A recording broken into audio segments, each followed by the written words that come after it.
ก้วด้วยมีการบีบเบิ่งอีกโอ้หมอนี่เพิ่นบีบเพิ่นทำซีมี่ไปสั่งเล่เนาะมันบ่มีดอกมื้อนี้นะ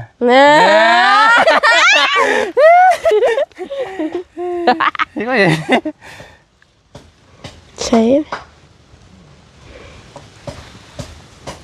โอ้เงินเจ้าของว่านี่เพิ่นเจอยังไม่เพิ่นคือสิคล้องอยู่แล้วเนาะเฮ้ยอันน้องคืนโอ้ยตายกูกับใจเนาะเอามาไม่เนาะอยู่ไหนเนี่ยเลย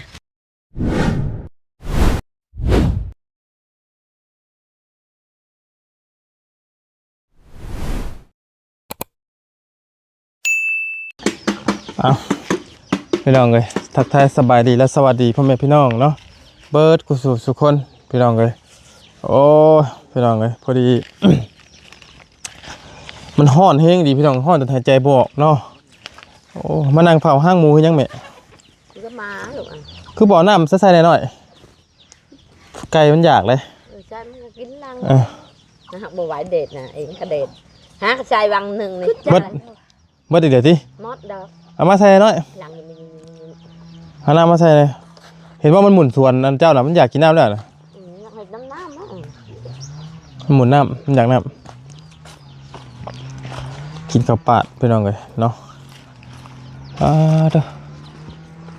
ห่อนเอาดีไปน้องเลยตักมาเด็ดนี้นะคำทั้งเด็ดจับตักให้มาให้ใกล้แล้วมันอยากแม่นมากินแล้วเนี่ยมันได้พอข้าวเลยเบิดเลยนี่น้องกับมดแล้วหมูเจ้าบุเห็ดเป็นขี้ๆอยู่รุ่มเลยเห็นพ่อไหนมันเหม็นดิมันเหม็นอย่าลูกก็อยู่บ่ได้อีกลูกบ่แม่นอื่นนะซีเมนอยู่ลูกแล้วหมาเถื่อบ้าเฮือนแม่บ่สะอาดแบบนั้นกระบะหมูแล้วพี่น้องแม่นเลยได้ค่ะมันได้ลุงน่ะแม่นเข้าใจอยู่แล้วแม่บ่ขุดจะวางห้องน้ำแม่ก็บ่ขุดลูกไปเชื่อบ้ามาเสียงน้องน้อยเด้อแบบว่ายังได้บันในบ้านหมูมิดพี่น้องเนาะเด้อพอสร้างแล้วสิปิดจบเมื่อยกันมาจากบอกมันสิว่าเมื่อยไปใช้เบิ่งเจ้ากุนกโตเจ้าเนี่ยหุ่มก็หุ่มเกินพี่น้องเลยมันหายใจบอกคำเคลื่อนนี่ตายแล้วนี่มารอดแล้วไงรอดเบิ่งคนไอ้นึงสิมากันไปแล้วปลาบุกป่าแล้วมวนใหม่เลยบ่ก็คือว่าเราถอยไพ่ออกเนาะเราถอยไฟออกน้อยมาเอาออกชุกรถระหว่างนี้เลยชุกออกไปชุกอะไรบ่จับเลยมันน้ำมันแอดซังนี่นะบึบเลย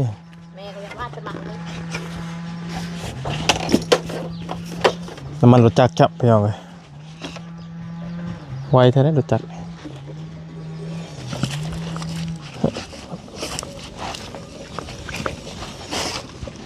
มาเป็นมักกะวิทได้แบบ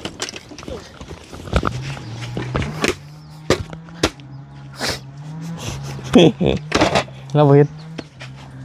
นกับพี่ก็มีน้ำก้อนเนาะมาเติมมาซื้อก้อนมาได้ไหมเนาะโอ้ตัวไปกินแรงลูกป่า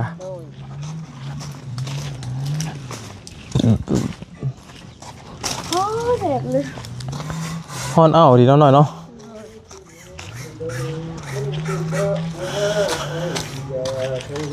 พี่นั่งยืนพี่ก็ได้จ้ะพอเก็บยังพอสบายดีเธอ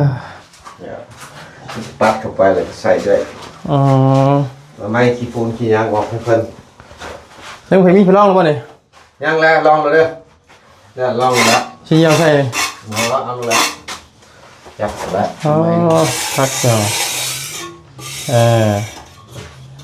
อันนั้นไม่ นี่มันมีฟอยล์เลยก็เอาฟอยล์ตัดไปเลย อะไรกันมันแห้งไปแล้วมันแห้งแล้วพอยปัดล่างลงแล้วก็จบ มาพันมาใส่ไว้ ดักน้ำข้างในเขาแต่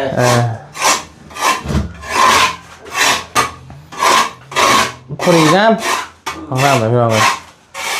พอดีน้ำ2 เมตรบอกว่า2 เมตรหาครับพูด2 เมตรบอก 250 คูณ 2 เมตร พอดีน้ำ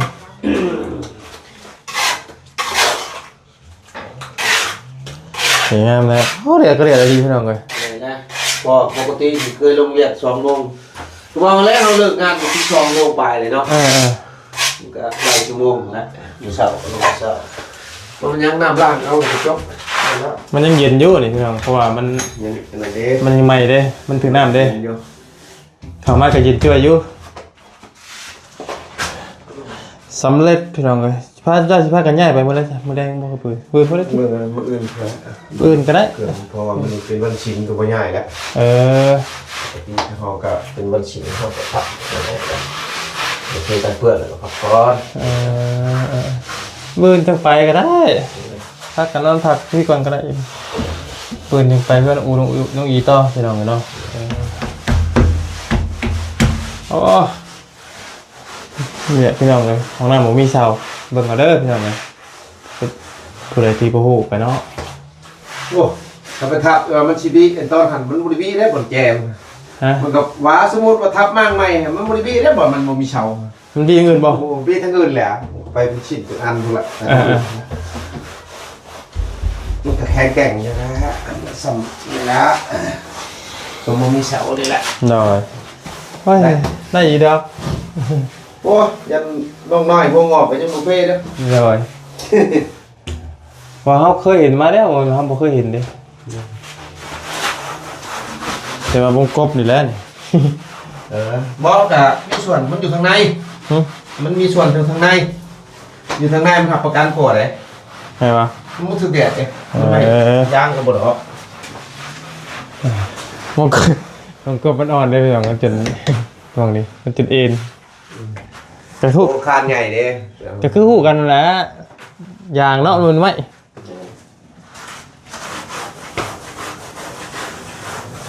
แต่ว่ามันแห้งมันเนี่ยก็บ่เป็นอย่างรอบบัดมันแห้งเลยเอ็นก็เอ็นอยู่ท่านนี้แหละ นั่นเองจับ ง่ายบ่แม่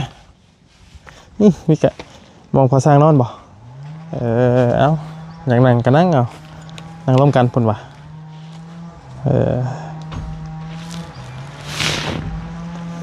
โทรยันยังคือดอกยันโทรศัพท์บ่ยาวตัดพี่น้องยาวเลยป้าห่อน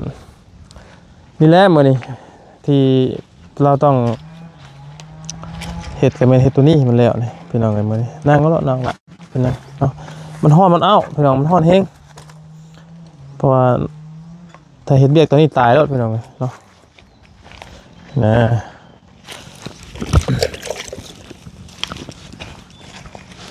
ยังเหมือนยังพอชิวชิวฮด โอ้ยโอ้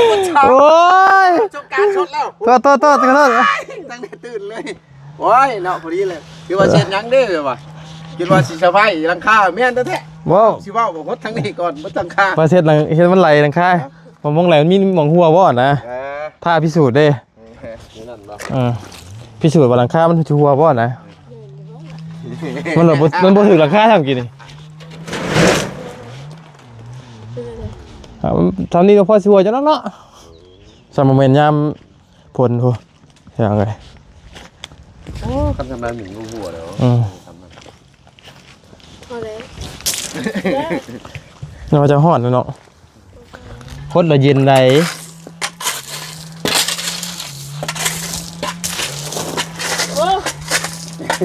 เย็นนิดหน่อยเลย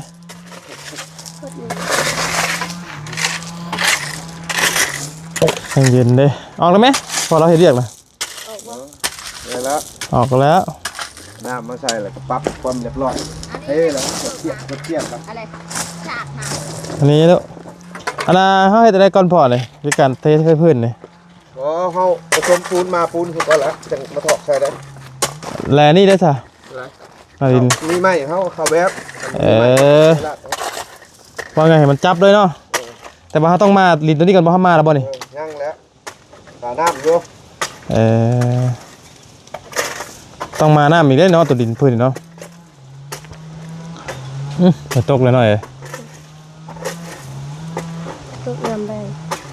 ตกยามแรงล่ะตาช่างเปลี่ยนแท้เลยยามนี้คนก็ตกบะเลยแดดแห้งเนาะฮอดเอายังแห้งเพียงเลยโป้สำเร็จแล้วเพียงเลยเนาะมีแต่ว่า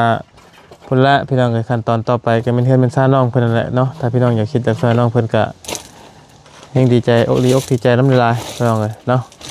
แล้วนี่หาแนวมาปลูกหลังหมกฮุ้งบ่ก็ได้ทักหน่อยเรียกหมกฮุ้งมาปลูกใส่บงข้างหลังมันนี่นะพ่องาม ตัวห่างมันยั่งกินได้ นี่ ห่างมันชิลงออกมันชุ่มเลย งามแล้วก็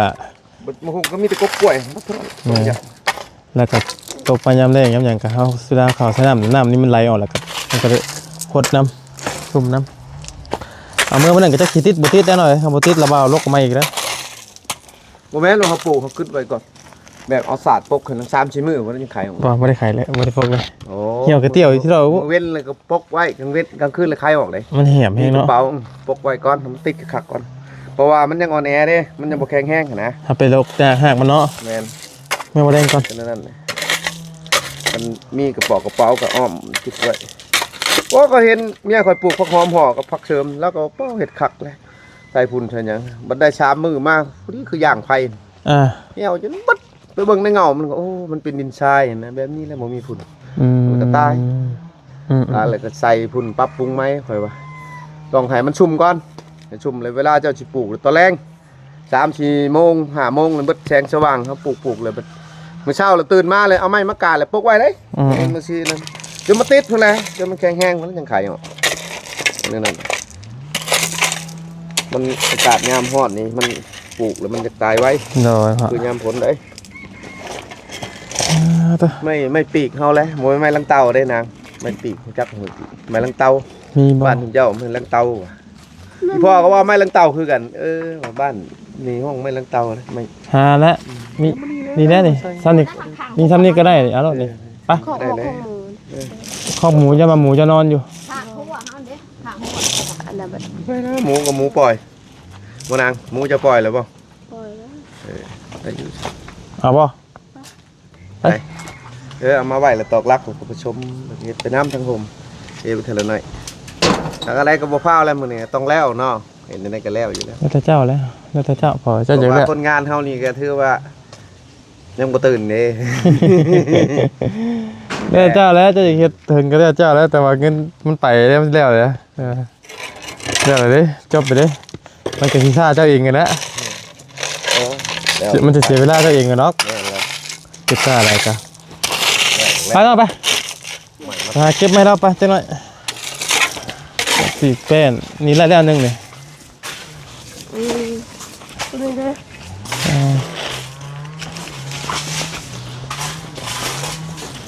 นี่นี่เฮ้ยนี่ใช่ป่ะนี่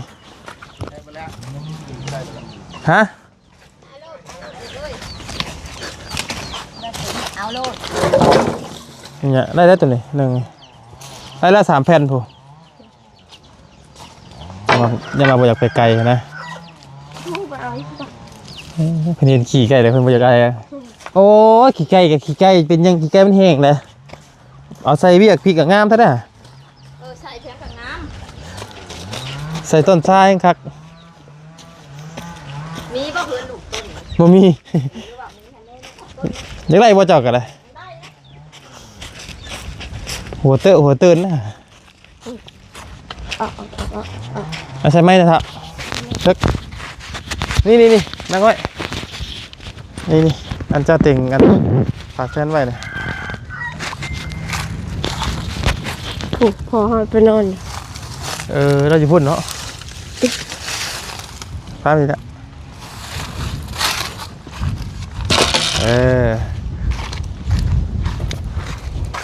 โอ้ลมมาแห้งเย็นเด้อปัด มีแห้งเด้สบายเด้บัด อยู่ดิ ย่อได้บ่ ได้ โอ้เก่งเว้ยหมอนี่ธรรมดาเด้ย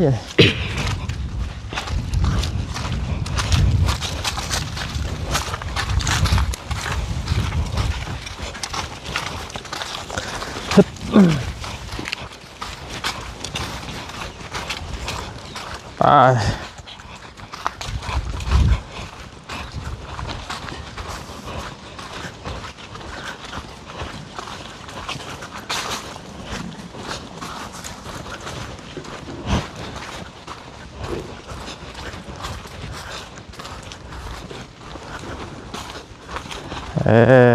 ครับ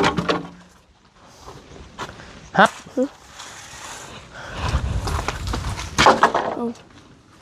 บัดเหรอ บ้านละ มันพอ อาจารย์งั้น เอาจะมันอ้อมพูดแล้ว อ้อมนี่อันนี้ก็อ้อมบ้านตัวนี้ อ้อมบัดหัว ไป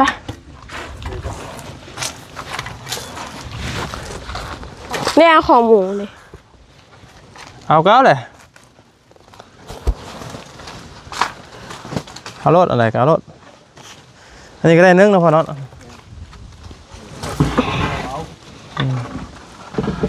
ป้ายมาเห็นอะไรจะตั้งไว้ทำแก่เดี๋ยวเรามาเอาอีกนะได้แล้วอย่ามันนักเนาะตัวลองพอสายยังปูลุกว่าพ่อว่าพอสอบหนึ่งเลยคิดว่าพ่อว่า ชมบัดเดียวเลยย้ายเป็นเกเลย แล้วได้จำได้กันนั่นแหละเดี๋ยวสอบเดียวนี่แหละได้จำได้ใช่ไหมกันเอาจำนั้นแหละเนาะมันเป็นยังคำชื่อมากับผู้ดีกระเทินนะไม่ต้องเลยย้ายไปกันแล้ว นี่อะไรก็มีแต่น้องน้อยครับปกไว้ แม่ ใส่กระสอบกูแล้วแกเมื่อวันเช้ากูแล้ว นั่นก็ กันมามั่น คำมานั่นก็แม่นได้แน่นอนแหละกระสอบนี่นะนี่ สอบปุ้ย แต่พูดแล้วเมื่อยพูดแล้วเสมออย่างไรก็เมื่อไรตักไว้นางหน่อยตักไว้ใส่เอาเมื่อพูดนะโอ้โมเมนต์วันล่ำเสียทงเสียนเลยนี่อันชา แต่วัดนี่ผมเถื่อพ่อได้ผมยาว อันว่า พ่อได้นี่มัน เทคานบ่ พันกับตีน โมเมนต์ว่าเราถึกเลยนี่อันเหี่ยชายเป็นคนดินเลยนี่เอาเรื่องอยู่เลยพี่น้องเลย ว่าที่เขามาส่งเท่าไรก่อนบ่ ล้านสองผู้ โอ้ คิดแค่นั้นแหละ ใบ2,000เนาะ แม่นตีไป2,000เนี่ยแล้วตีลงเกี่ยวมาหน่อยมาพี่มาแต่ว่ามีเนื้อสิให้เอาสาดมาเฮา โอ้ย ให้พอเราเห็นเยอะก่อนหมูมันนอนพี่มันนอนแต่ตอนน้อยๆพูดได้เนาะจะมาพี่ ฮะ ช่างเย็นใครแต่บอมมีห่มลายชื่อใดนาเลยแย่ของนั้นแย่ไปมองนี้ชั้นๆนะโอ้ยเดี๋ยวไง แม่จ้อย แย่ไปมองนอนมองนี้แล้วมันเย็นคือเนี่ย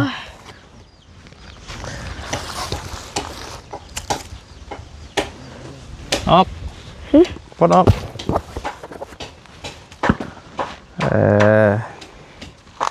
แล้ว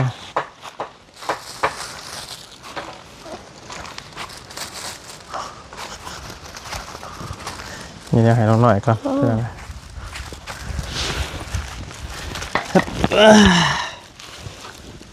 เป็นดอกกุหลาบเพาะแต่ผ่านมาที่14กุมภาพันธ์เรียบร้อยแล้วลองเลย เธอน้ำได้ ชีบัวพี่น้องเลยชื่อผักคอนโดไม่น้องเพิ่นพอได้เสร็จยามอาบน้ำเจ้ามีจักปืนผักคอนโด เพื่อนเดียว ปืนเดียวเนาะแกะเบิ่งดูครับมันน้อยใหญ่ทำได้มัน มันเกาะเฮ้ย มันก็มันมีหางมัน แก้วด้วยสิมีการบีบเบิ่งอีกโอ้หมอนี่เพิ่นบีบเพิ่นนำซีมี่ไปสั่งเล่เนาะมันบ่มีดอกมื้อนี้นะ เน่ นี่ก็เห็น ใช่ โอ้เงินเจ้าของว่านี่เพิ่นเจอยังไม่เพิ่นคือสิคล้องอยู่เลยเนาะฮะ เห็นใช่ป่ะ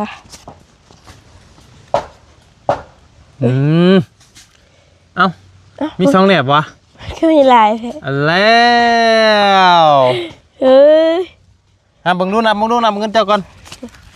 คือมีลายแท้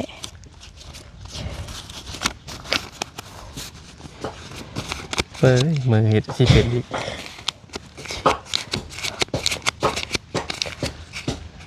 12 12ของเงินเจ้าเหรอวะ12 เลยเออ แต่ตัวนี้นี่ตัวนี้คือหน่อยกว่าบาท บ้า 500 ใช่ เท่าไหร่ 7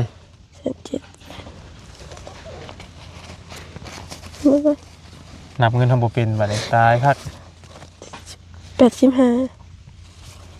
85 200,000 85 เฮ็ดผัวจะมาแล้วผู้ ให้เนาะ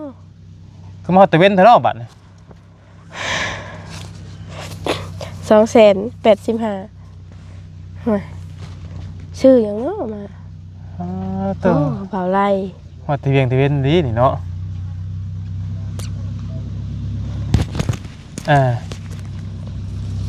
โอ้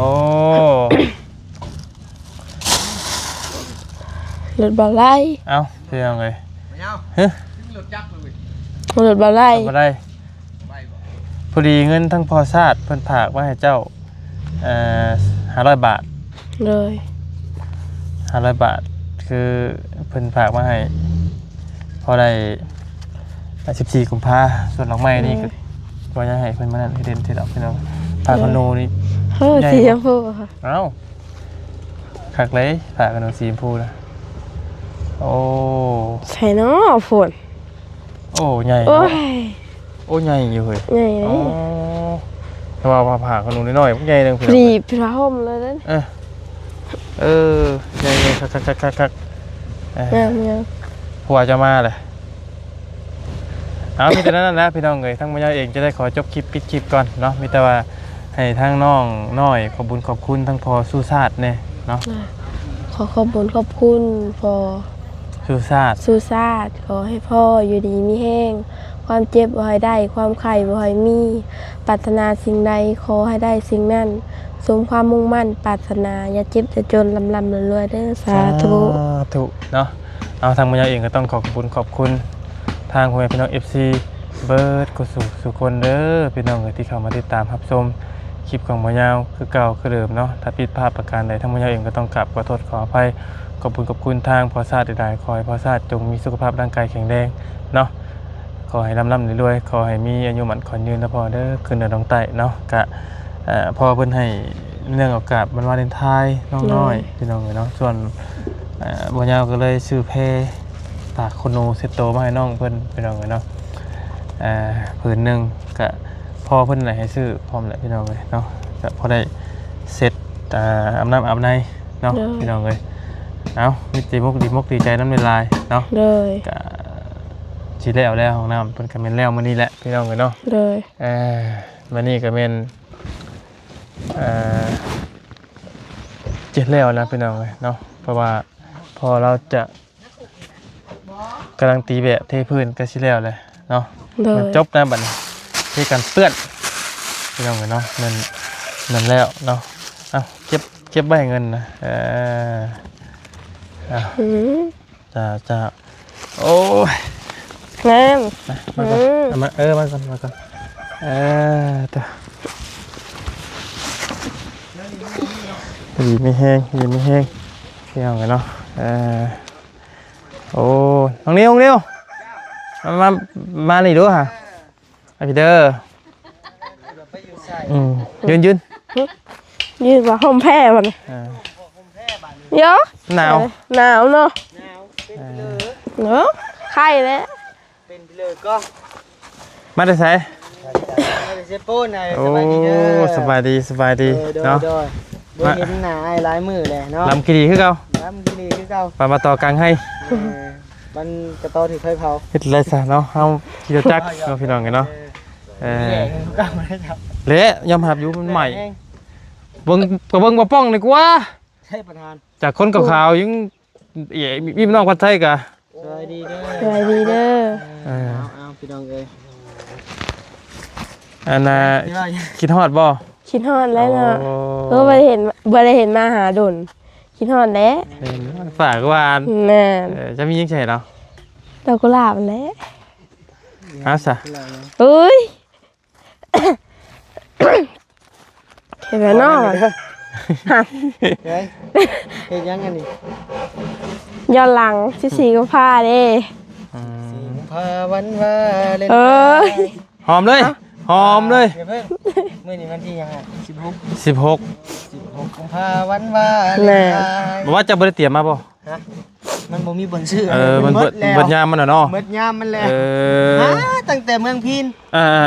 มาแต่เชฟปุ้นน่ะบ่ได้เบิ่งแต่ว่ามาหาฮอดเมืองพีนมาบ่มีจักฮะ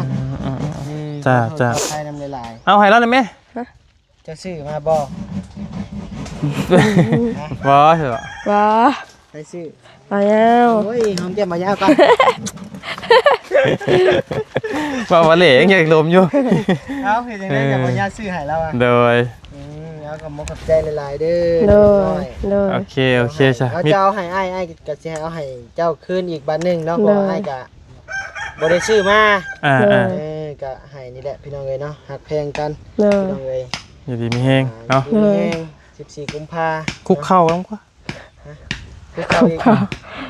อามาสินะเอามา เอ้ย เฮ้ย เนาะ อันต้องคืน โอ้ยตาย ตายกูกับใจเนาะ เลย เอามาพอดเอามาเนาะ เป็นได้แล้วเลย ไล่แล้ว ก็